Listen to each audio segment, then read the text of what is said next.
Interesting drama serial खुशनसीबी के next वाले episode में आप देखेंगे कि जब हुमायूं को आखिरकार आहिस्ता आहिस्ता कन्विंस करने में कामयाब हो ही जाती है गुल्लू, और हुमायूं के कहने पर मजबूर हो ही जाता है कि ठीक है गुल्लू जी, मैं आपसे शादी करने के लिए तैयार हूँ। इस पर गुल्लू बहुत ही ज्यादा खुश हो जाती है और वो कहती है कि चलो अच्छा हो गया, कम से कम ये सारी ब्लैकमेलिंग मेरी कामयाब तो हो गई है और हुमायूं भी मेरे जाल में फंस चुका है। आखिर मैंने उसके लिए इतना किया और उससे मोहब्बत करती हूँ, अब उसे मुझसे शादी करना ही पड़ेगी। उधर आप देखेंगे कि जब देखती है नरमीन के हुमायूं तो बहुत ही ज्यादा इग्नोर करने लग गया है और गुल्लू के घर के चक्कर ही लगाता रहता है, और अब तो गुल्लू की शादी का मसला भी हुमायूं के सर पर आ चुका है। तो वो बहुत ही ज्यादा गुस्सा हो जाती है हुमायूं से और कहती है कि तुम्हें उन सबके मामलात में दखलंदाजी देने की कोई भी जरूरत नहीं है। मैंने तुमसे कितनी दफा कहा है हुमायूं, उस लड़की से दूर रहो। और जहाँ तक बात रही उसकी अम्मी की, तो ठीक है उनकी हद तक मैं बर्दाश्त कर सकती हूँ, लेकिन अगर गुल्लू की हद तक बात है तो मैं हरगिज भी बर्दाश्त नहीं करूंगी। तुम्हें क्या लगता है हुमायूं कि मुझे तुम पागल बनाते रहोगे और मैं पागल बनती रहूंगी?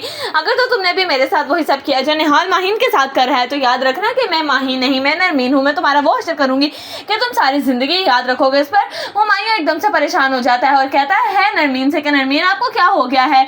आप तो अच्छे तरीके से जानती हैं मैं आपको धोखा देने के बारे में हरगिज भी नहीं सोच सकता, फिर आप इस तरह की बातें कैसे कर सकती हैं? उधर आप देखेंगे कि मोना जब बहुत ही ज्यादा सोच कर परेशान हो रही होती है तो उसकी तबीयत खराब हो जाती है। जैसे ही वो शादी के फंक्शन में बेहोश होकर गिरती है तो एकदम से जैसे सराज तो डर ही जाता है और उसे लगता है कि शायद उसने मोना को खो दिया। जैसे ही मोना होश में आती है तो इस पर सराज उसको कहता है कि तुम्हें क्या हो गया था मोना? अगर तुम्हें कुछ हो जाता तो मैं क्या करता?